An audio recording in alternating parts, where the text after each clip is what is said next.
For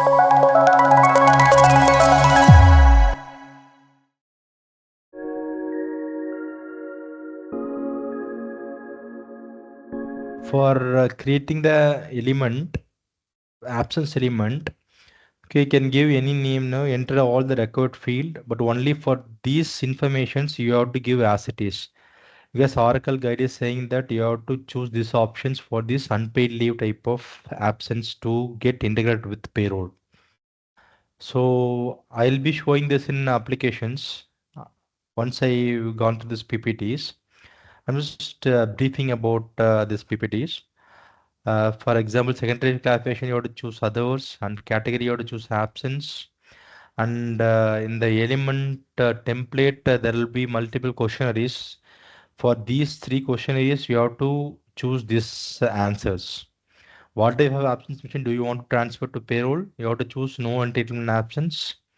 And for absence payment, you have to choose these options. How do you want to reduce the earning for employee not receiving time card?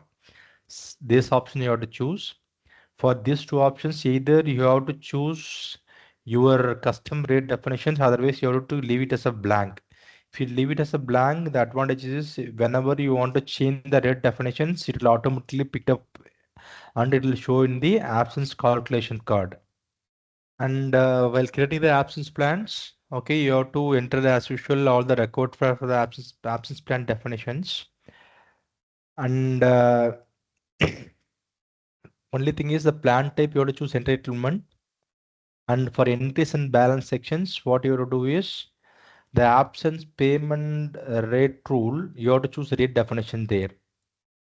Choose whatever the rate you defined earlier, that rate you have to choose it here.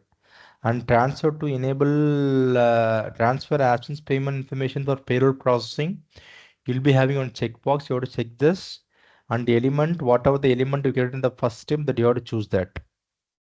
And absence type, you have to create an absence type and attach that absence plans created in the previous steps. So once I'll show it in the application, basically this records only two steps, two things you have to concentrate. One is this element creation, okay, and rate definitions. If you want to create rate definitions, and by absence plans, you have to choose this no entitlement and this payroll integration checkbox. You have to check it. Only these two steps are there. Then automatically system will do the deduction from the applications. While doing the payroll run, system will deduct the recovered amount for the loss of pay and it will show it there.